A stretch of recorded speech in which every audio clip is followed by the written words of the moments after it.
क्रांती news, आवाज सर्वसामान्यांचा। निफाड देवगाव हादरले 63 दिवसात 6वा बिबट्या जेरबंद, बिबट आपत्ती प्रवण क्षेत्र घोषित करण्याची जोरदार मागणी।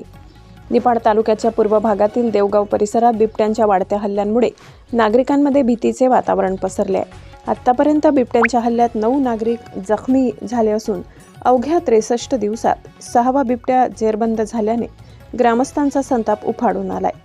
बुधवार 14 जानेवारी रोजी पहाटे देवगाव येथील किशोर दत्तू बोचरे यांच्या गट क्रमांक 82 मध्ये वन विभागाने लावलेल्या पिंजऱ्यात अंदाजे 6 वर्षाचा नर बिबट्या जेरबंद झाला। विशेष म्हणजे केवळ 2 किलोमीटरच्या परिसरात सलग 6 बिबटे जेरबंद झाल्याने हा परिसर अत्यंत संवेदनशील बनलाय। वाकद, शिरवाडे, कानडत, रुई, मानोरी, महादेवनगर, धानोरे आणि कोडगाव या गावांमध्ये बिबट्यांचा मुक्त संचार वाढल्याने ग्रामस्थ भयभीत झाले आहेत। घटनेची माहिती मिळताच संतप्त नागरिकांनी घटनास्थळी धाव घेत देवगाव व परिसर बिबट आपत्ती प्रवण क्षेत्र घोषित करा अशी मागणी करत वन विभागाची गाडी तब्बल 4 तास रोखून धरली। घटनेची माहिती मिळताच येवला प्रादेशिक वनपरिक्षेत्र अधिकारी राहुल घुगे, विंचूरचे वनरक्षक विजय दोंदे तसेच निफाडचे आधुनिक पथक घटनास्थळी दाखल झाले।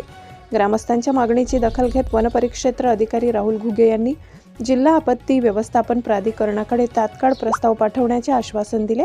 यानंतर जेरबंद बिबट्याला म्हसरूड येथील वन्यजीव संरक्षण केंद्रात हलविण्यात आले। सलग बिबट्यांचे हल्ले, जखमी नागरिक आणि वाढती भीती पाहता देवगाव व परिसराला तात्काळ बिबट आपत्ती प्रवण क्षेत्र घोषित करणे अत्यावश्यक असल्याची जोरदार मागणी होत आहे। महाराष्ट्र क्रांती न्यूजसाठी निफाड तालुका प्रतिनिधी राजेश भडांगे, देवगाव। अशाच नवनवीन बातम्या पाहण्यासाठी आमच्या महाराष्ट्र क्रांती न्यूज या YouTube चॅनलला लाईक करा, सबस्क्राईब करा आणि बेल आयकॉनला प्रेस करा।